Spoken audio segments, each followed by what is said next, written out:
예수께서 유대 베들레헴에서 나심에 동방으로부터 박사들이 예루살렘에 이르러 말하되 유대인의 왕으로 나시니가 어디 계시냐? 우리가 동방에서 그의 별을 보고 그에게 경배하러 왔노라 하니 헤롯 왕과 온 예루살렘이 듣고 소동한지라. 왕이 모든 대제사장과 백성의 서기관들을 모아 그리스도가 어디서 나겠느냐 물으니 이르되 유대 베들레헴이오니 이는 선지자로 이렇게 기록된 바 또 유대 땅 베들레헴아 너는 유대 고을 중에서 가장 작지 아니하도다. 내게서 한 다스리는 자가 나와서 내 백성 이스라엘의 목자가 되리라 하였음이니라 이니이다. 하나님의 말씀입니다. 네, 정말로 예수님께서 오신 2000년 전에 유대 땅 베들레헴, 그 유대 땅 예루살렘에 있는 그 상황은 어떠했을까를 한번 우리가 생각해 보길 원합니다. 그때 상황이 어떠했을까라는 말을 단적으로 오늘 2장 1절에서 말해줍니다. 그때는 헤롯 왕 때다라고 말하고 있습니다. 헤롯 왕 때가 어떤 때인가라는 것을 알게 되면 2000년 전에 진짜로 예수님이 오셨을 때의 상황은 어떠한 상황이었겠는가, 하나님의 백성들은 어떠한 처지에 놓여 있었겠는가라는 것을 잘 알 수가 있습니다.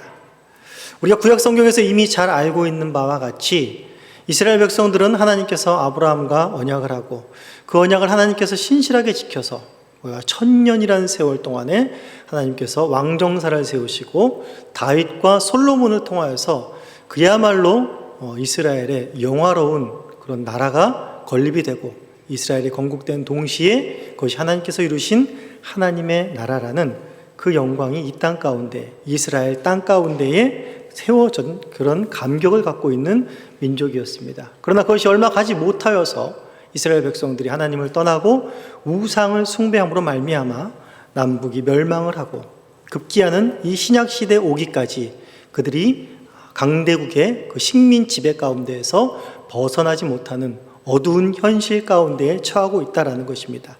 물론 중간기 역사를 보면 이 유대 민족들이 다시금 독립을 한 100년 동안의 하스모니안 왕조라는 왕조를 통해서 독립을 하게 됩니다. 그러나 지금까지 또 신약이 끝나는 그때까지도 계속해서 로마라는 거대한 제국의 압제 속에서 이들은 벗어나지 못합니다. 그렇기 때문에 이들이 유일하게 갖고 있는 소망, 그래도 그 삶을 포기하지 않고 있는 한 줄기 빛이 있다면 그것은 하나님께서 구약시대에 다윗에게 언약한 다윗의 언약입니다. 내가 다윗의 후손을 통해서 이 나라를 영원히 경고케 하겠다는, 즉 다윗의 후손, 다윗을 통해 나올 어떠한 메시아를 통해서 다시금 우리나라가 회복되고 로마를 뒤집어 엎고 다시금 이스라엘을 온 세계 가운데에 우뚝 세울 것을 기대하는 한 줄기 소망이 이스라엘 백성들에게는 있었다라는 것입니다. 그런데 오늘 보니까 헤롯 왕 때라고 나와 있습니다. 누가복음 1장 5절을 보시면 유대 왕 헤롯이라고 나와 있습니다. 즉 유대 땅을 다스리고 있는 그 왕은 누구냐면 바로 헤롯이라는 것입니다. 유대 땅을 다스리는 것은 누가 되어야겠습니까? 유대 땅을 다스리는 것은 정통적인 다윗의 후손이어야 됩니다. 유다의 족속이어야 됩니다. 그런데 그 유다의 족속이 아니라 바로 헤롯이 유대의 땅을 다스리고 있다라는 것입니다. 우리가 잘 알고 있듯이 헤롯은 어디 사람입니까?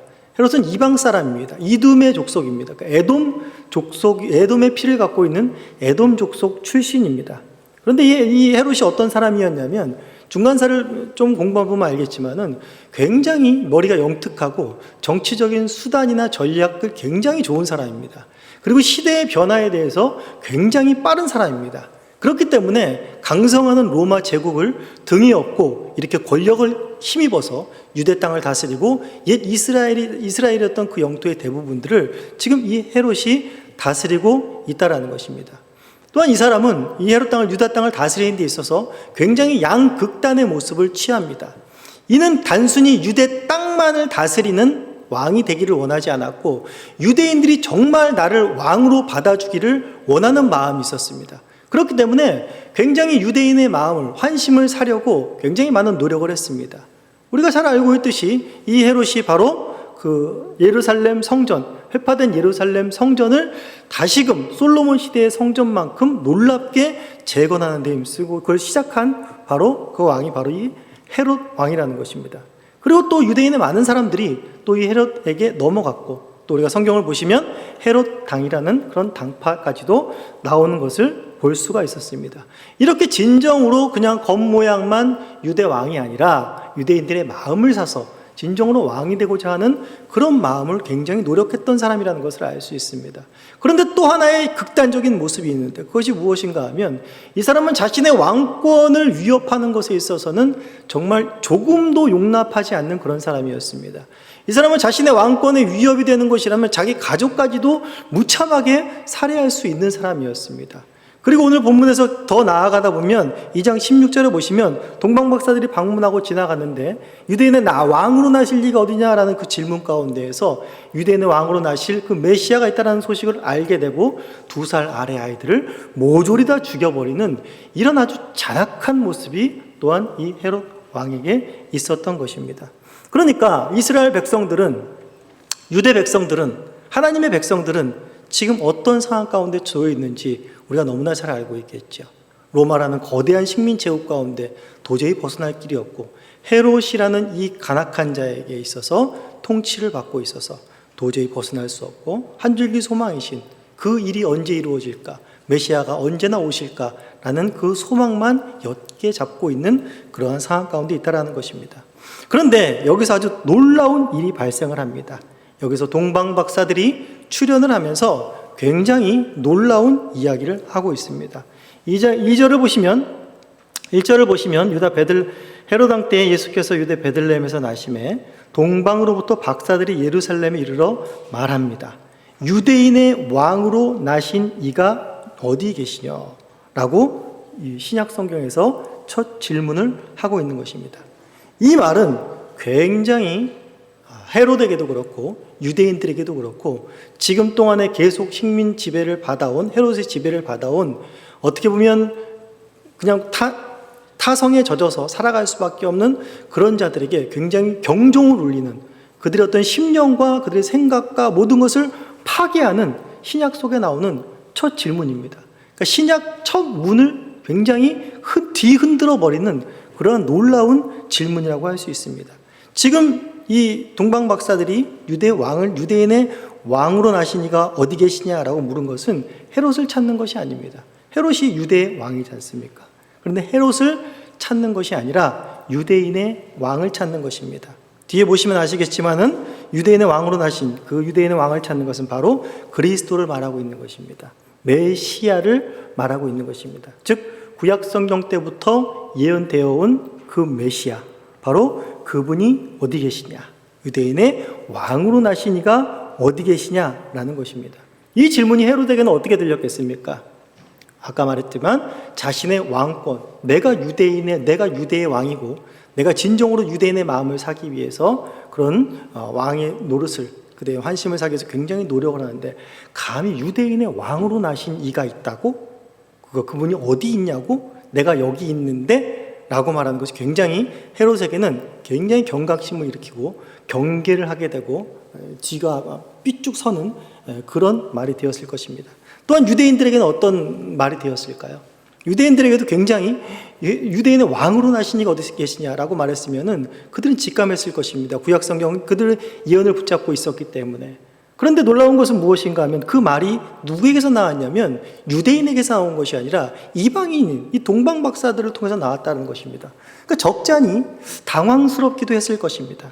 그래서 이 소식을 듣고 3절에 보시면 예루살렘이 듣고 소동했다라고 말하고 있습니다. 헤롯 왕과 온 예루살렘이 이것을 듣고 굉장히 소동할 만합니다. 굉장히 이것은 한마디의 질문이었지만은 굉장히 이 예루살렘의 모든 사람들의 심령을 뒤흔들 수 있는 그런 말이었습니다. 그렇다면 이 동방박사들의 정체는 무엇이었을까요? 첫 번째 단서는 이들이 동방에서 왔다는 것입니다. 예루살렘에서 동쪽입니다. 그럼 어디겠습니까? 바로 메소포타미아가 있는 그쪽입니다. 우리가 잘 알고 있듯이 아수르가 그쪽에서 발흥을 했고, 또한 바벨론이 그쪽에서 발흥을 했고, 또한 페르시아가 그쪽에서 발흥을 했습니다. 그러니까 지금의 어느 지역입니까? 뭐 이라크, 이란, 사우디아라비아 이쪽 전체 지역을 말하는 것입니다. 어느 지역인지는 정확히 모르지만 아무튼 그쪽 동방에서부터 이쪽으로 유대인의 왕으로 나신 이를 메시아를 찾으러 온 것입니다. 별을 따라서 그렇게 찾으러 온 것입니다. 이들이 온 거리만 해도 굉장한 수고를 한 것입니다. 사실상 우리가 아브라함이 갈대아 우르에서 가나안 땅까지, 먼저 세겜 땅까지 도착하는데 대략적인 그 거리를 봤을 때에 거의 1800km라고 합니다. 1800km의 여정을 얼마 만에 왔겠습니까? 당시에는 뭐 비행기도 없고 자동차도 없는데 도보로 오거나 낙타를 타거나 뭐 이런 겨우수단이었을 텐데 이 사람들이 왔다라는 것은 어딘지는 정확히 모르겠지만 굉장히 수개월 또는 1년 정도의 시간을 걸쳤을지도 모르겠습니다. 그러한 오랜 시간을 걸쳐서 이들은 예루살렘 동방의 별을 따라서 이들은 왔고 예수님 그 메시아에게 또한 경배하러 이들은 온 것입니다. 그래서 이들은 어떤 사람들이었을까요? 동방 박사들은 어떤 사람들이었을까요? 밑에 난해줄을 보시면 뭐라고 쓰여 있습니까? 바로 점성가들이다라고 쓰여 있습니다.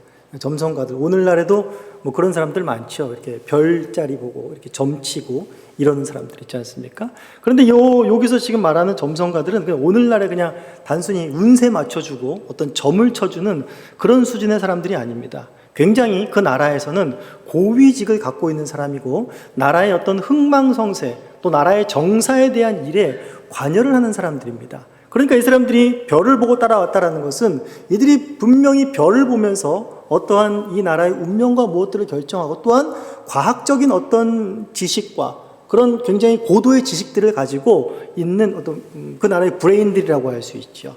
그런 종류의 일들을 하는 사람들이었습니다. 그러니까 과학적인 어떤 요소와 학문적인 요소와 또 미신적인 요소도 역시 그 안에 포함되어 있었으리라고 봅니다.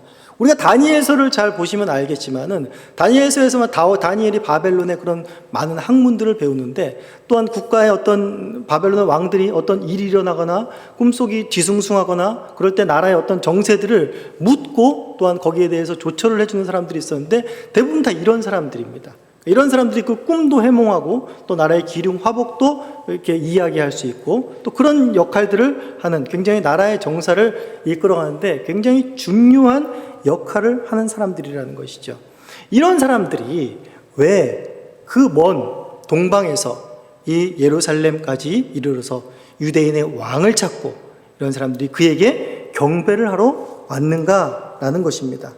그리고 하나님께서는 왜 유대인의 왕이 나셨다라는 이 소식을 유대인들에게 전하지 아니하시고 이런 이방인들에게 동방 박사들의 입에서부터 나오게 하셨는가라는 것입니다. 우리가 뭐 학자들이나 학문을 하는 사람들, 특별히 어떤 고고학 같은 것을 하는 사람들은 어떤 뭐 천체를 관측하거나 어떤 미스테리에 쌓인 것들을 발견하게 되면 그 신비를 풀려고 굉장히 노력을 하지요. 수개월이나 뭐 몇 년을 걸쳐서 그것을 쫓아가고 추적하고 해가지고 그 신비의 베일을 벗기려고 노력을 합니다.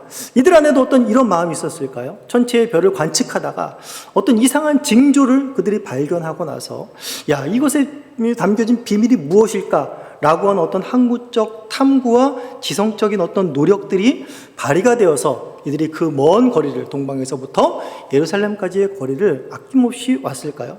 물론 그럴 수 있을 것입니다. 당연히 그런 학자들이라면 또한 그런 일에 종사하는 자들이라면 그렇게 할 수 있었을 것입니다. 그러나 성경은 말하고 있습니다. 결국 그런 의미에서 온 것이 아니라 이것은 바로 구약의 예언을 성취하는 모습을 보여준다라는 것입니다. 이제 헤롯 왕이 모든 대제사장과 백성들의 서기관을 모읍니다. 유대인의 왕으로 나신 이가 어디 계시냐라는 질문 가운데 답을 얻기 위함입니다. 물론 유대인들은 너무나 잘 알고 있었죠. 5절에 보시면 유대 베들레헴이오니 이는 선지자로 이렇게 기록된 바 또 유대 땅 베들레헴아 너는 유대 고을 중에서 가장 작지 아니하도다. 내게서 한 다스리는 자가 나와서 내 백성 이스라엘의 목자가 되리라 라고 하는 이 미가서 5장 2절에 있는 이 말씀이 바로 이 메시아가 어디서 태어날 것인지를 예언하는 말씀입니다. 유대 땅 베들레헴에서 그 메시아는 유대인의 왕은 태어난다라는 것입니다. 그런데 이거 이방인과 무슨 상관이 있는가라는 것을 봤을 때 미가서 5장 이전의 문맥을 보시면 알 수가 있습니다. 우리 미가서를 한번 찾아보실까요? 구약성경 마지막 부분에 거의 미가서를 보시면 5장을 보시면 5장 2절에 이제 똑같이 말이 나와 있죠. 이 말씀을 이제 인용을 한 것인데 베들레헴 에브라다야 너는 유다 족속 중에 작을지라도 이스라엘 다스리는 자가 내게서 나올 것이라 라고 말하면서 그럼 그 이스라엘을 다스릴 자가 나올 것인데 어떠한 배경 속에서 그가 나오실 것인가 라는 것이 4장에 나와 있습니다. 4장 보시면 1절에서 5절은 여호와께서 이루실 평화의 시대를가 도래할 것이다 라는 걸 얘기합니다. 그리고 6절에서 이제 5장 1절까지 보시면 이스라엘 백성들이 다시 이제 포로에서 돌아오는 회복의 메시지를 또한 전하고 있습니다. 자, 그런데 4장 1절부터 보시면 이렇게 나와 있습니다. 끝날에 이르러는 여호와의 전에 산들의 꼭대기에 굳게 서며 작은 산들 위에 뛰어나고 민족들이 그리로 몰려갈 것이라. 곧 많은 이방 사람들이 가며 이르기를 오라 우리가 여호와의 산에 올라가서 야곱의 하나님의 전에 이르자. 그가 그의 도를 가지고 우리에게 가르치실 것이라. 우리가 그의 길로 행하리라 하리니 이는 율법이 시온에서부터 나올 것이요 여호와의 말씀이 예루살렘으로부터 나올 것이라 라고 말하면서 궁극적으로 끝날에 무슨 일이 일어난다고 말씀하시고 있습니까? 이방인들이 여호와의 산에 모여든다라는 것입니다. 근데 그것이 어디입니까? 시온이라는 것입니다. 예루살렘이라는 것입니다. 이것이 이제 이사야서 2장에도 그대로 이제 미가와 동시대에 사역했던 이사야 선지자의 말씀 속에도 2장에도 동일하게 나와 있습니다. 왜 그 길로 간다고 말하고 있습니까? 바로 여호와의 율법을 배우기 위해서, 그의 말씀을 배우기 위해서 바로 시온으로 예루살렘으로 갈 것이다 라고 말하면서 그때는 어떠한 시대가 펼쳐진 것인가? 3절 보시면 그가 많은 민족들 사이에 이를 심판하시며 먼 곳 강한 이방 사람을 판결하시니 무리가 그 칼을 쳐서 보습으로 만들고 창을 쳐서 낫을 만들 것이며 이 나라와 저 나라가 다시는 칼을 들고 서로 치지 아니하며 다시는 전쟁이 엄습하지 아니하리라 라고 말하고 있습니다. 뭘 말하고 있습니까? 칼로 서로를 죽이고 찌르고 서로 원수되었던 사이에 무엇이 도래한다는 것입니까? 이제 그 죽이는 도구가 서로 같이 밥 먹고 사는 농기구로 변한다는 것입니다. 평화의 시대가 도래한다라고 말하는 것입니다.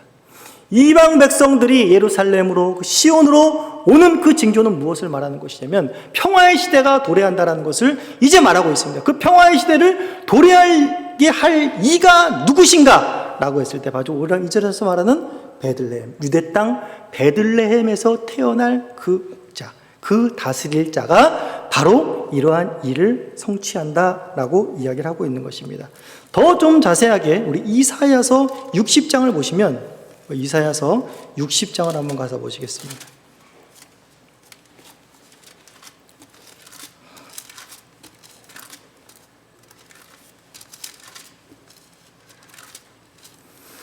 이사야서 60장을 보시면 이렇게 말합니다.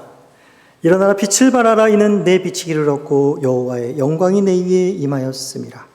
보라 어둠이 땅을 덮을 것이며 캄캄함이 만민을 가리려니와 오직 여호와께서 내 위에 임하실 것이며 그의 영광이 내 위에 나타나리니 라고 말하고 있습니다. 하나님의 백성들의 위에 하나님의 영광이 하나님의 빛이 나타나고 말하고 있습니다. 그리고 어떤 일이 3절에 벌어집니까? 나라들은 내 빛으로 왕들은 비춰지는 내 광명으로 나오리라 라고 말을 하고 있습니다. 바로 이 평화의 시대를 도래하면서 그 징조 중에 하나가 무엇인가 하면 바로 나라들이 내 빛으로 왕들은 내 비치는 광명으로 나오리라 라고 말하고 있습니다.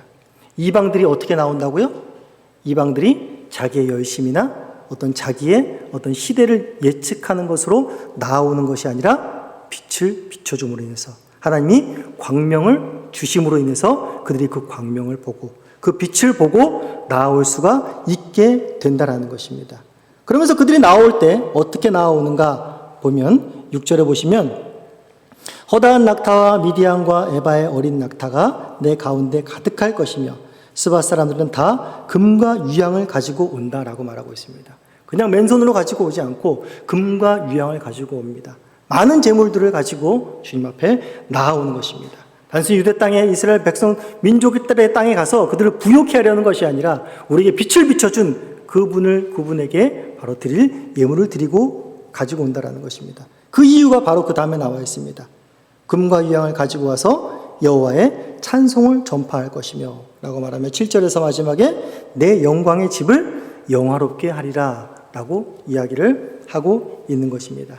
바로 이들이 나오는 이유, 바로 그 빛의 비춰짐으로 인해서 바로 그들이 하나님 앞에 나아올 수 있고, 또한 그들이 나올 때 그냥 나오지 않고 그들이 하나님 앞에 예배하고 찬송할 그런 예물을 가지고 나오며 그에게 합당한 바로 예물을, 그를 영화롭게 할, 그를 찬송할 경배를 주님 앞에 드리게 된다라는 것을 지금 말하고 있는 것입니다. 바로 그때가 어떠한 때라는 것입니까? 바로 유대인의 왕이 나신 때, 메시아가 나신 때에 바로 이러한 일들이 일어난다라고 이야기를 하고 있습니다. 자, 그렇다면 하나님께서 왜 유대인의 입을 통해서 유대인의 왕이 나셨다, 메시아가 나셨다라는 말을 선포하지 않고 이 이방인들을 통해서 메시아가 나셨다, 왕이 나셨다라고 하는 것을 우리가 짐작할 수가 있습니다.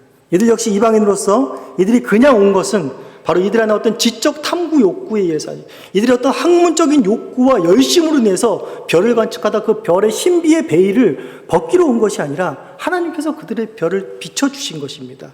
그들이 깨닫지 못하는 그들의 지식과 그들의 지혜와 그들의 경험으로는 도저히 깨달을 수 없는, 그들이 알지 못했던 빛을 그들에게 주시고 그 빛을 따라올 수 있도록 하신 것입니다.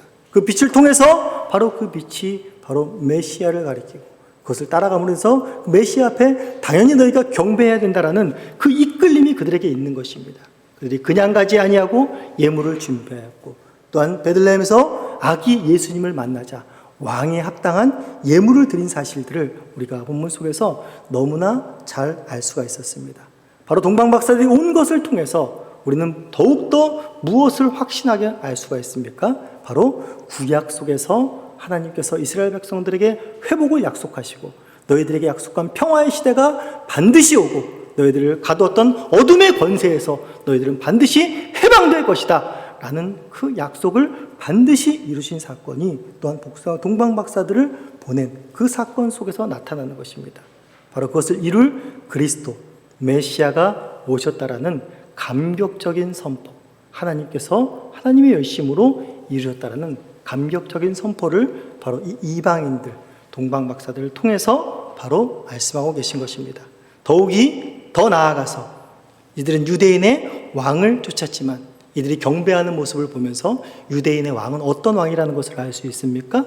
단순히 유대인들에게 존경받고 유대인들만을 구원하는 왕이 아니라 바로 이 모든 이방인들까지도 하나님 앞에 무릎을 꿇어야 되고 그에게 마땅한 경배를 드려야 되는 모든 민족의 왕, 만왕의 왕이심을 바로 선포하는 내용이 바로 동방박사들의 온 의미라는 것을 알 수가 있습니다. 오늘 본문을 통해서 제가 생각해 볼 두 가지는 바로 신자들의 삶 속에서 가장 비참한 것이 무엇이고 신자들의 삶 속에서 가장 복된 것이 무엇인가라는 것입니다. 신자들의 삶 속에 가장 비참한 것은 무엇인가 하면 바로 이 로마 제국에 갇혀 있는 또 헤롯과 같은 세상 가운데 살고 있다는 것입니다. 지금 헤롯은 이미 죽고 없지만 바로 헤롯과 같은 다스림이 이 세상 가운데서는 계속되고 있습니다. 헤롯은 어떻게 했습니까? 헤롯은 성전도 지어주고 또한 그들의 종교생활도 할 수 있게 해주고 또한 여러 가지 마음을 사기 위해서 그들이 할 수 있는 것들을 영위하게 했습니다. 그러나 무엇은 하지 못하게 했습니까? 그들이 진정한 왕은 찾지 못하게 했습니다. 또한 그들이 진정하고 합당한 영과 진리로 예배드리는 것은 헤롯은 절대 용납하지 못했습니다. 누구를 경배해야 됐습니까? 누구를 왕으로 삼았어야 됐습니까? 헤롯이어야 됐던 것입니다. 오늘날에도 마찬가지입니다. 오늘날의 사단의 계계와 세상은 우리가 절대로 왕이신 하나님을 바로 바라보고 성령의 바른 이끌림을 받아서 하나님을 바르게 예배하는 것들을 그냥 두지 않는다라는 사실을 아셔야 됩니다. 그래, 교회는 나가도 좋다. 예수님이 어디서 나시냐? 그럼 유대 베들레헴입니다. 성경 알아도 좋다. 다 해도 좋다. 설교해도 좋다. 그러나 너는 혼돈해라. 헷갈려라. 너의 왕은 예수 그리스도 말고도 여럿이 있다. 너를 만족시켜줄 것들은 여러 가지가 있다. 종교 생활로 멈춰라. 너가 진정으로 갈망하는 것, 여기도 경배하고 여기도 경배하고 여기도 경배해야 되지 않겠는가? 라는 것들을 오늘날의 이 시대가, 헤롯과 같은 이 시대가 우리들을 계속해서 유혹하는 것이고, 그것에 우리가 넘어지는 것들이 또한 부지기수라는 사실을 우리는 잊지 말아야겠습니다. 이러한 세상 가운데, 이러한 혼돈스럽고 이렇게 하나님을 전심으로 예배하는 것들이 방해되어지는 것들이 많은 이러한 세대 가운데 신자들의 가장 큰 복은 어디 있을까요? 바로 동방박사들의 모습 속에서 찾아볼 수 있습니다. 동방박사들이 왔으면 마땅히 헤롯 왕에게도 경배를 해야 되고 로마의 황제에게도 경배를 해야 되는 것이 맞습니다. 그러나 이들은 그들이 눈 안에 안목에 전혀 없었습니다. 헤롯도 필요 없었고 로마 황제도 그들에게는 필요가 없었습니다. 그들의 신분이 높고 낮음이 중요한 것이 아니었습니다. 그들에게 중요한 것은 무엇입니까? 유대인의 왕으로 나신 이가 어디 있습니까? 우리는 그분에게만 경배하겠습니다. 그분에게만 예물을 드리겠습니다. 라는 것이었습니다. 이들이 그렇게 할 수 있었던 이유는 무엇입니까? 그렇게 한 곳만을 바라보면서 그분만을 경배하고 그분으로만 만족할 수 있었던 이유가 어디 있습니까? 바로 별을 따라왔기 때문입니다. 하나님께서 그들의 심령의 빛을 비추어 주셨기 때문에 가능한 일이라는 것입니다. 오늘 우리가 어린아이부터 시작해가지고 온 성도들이 다 함께 하나님을 경배하고 하나님을 찬양했습니다. 그분을 어떤 분으로 찬양하셨습니까? 그분만이 나의 왕이심을 고백하셨습니까? 또 때로는 다른 것을 왕으로 삼고 다른 것을 의지하고 다른 것에 만족함을 얻으려고는 하지 않으셨습니까? 오늘 우리가 드린 찬양의 모습, 우리가 드리는 예배가 세상이 알 수 없는 신자들의 가장 큰 복이라는 사실을 아셔야 됩니다. 우리 중에 어린아이부터 작년 성인 어른들까지 누구 하나도 성령께서 이끌지 않으셨다면, 성령께서 그 마음을 선하게 주장하지 아니하셨다면 누구도 입을 벌려 하나님을 찬송할 수 없고 하나님 앞에 예물을 가지고 나올 수 없고 그를 경배할 수 없다는 사실을 분명히 아셔야 됩니다.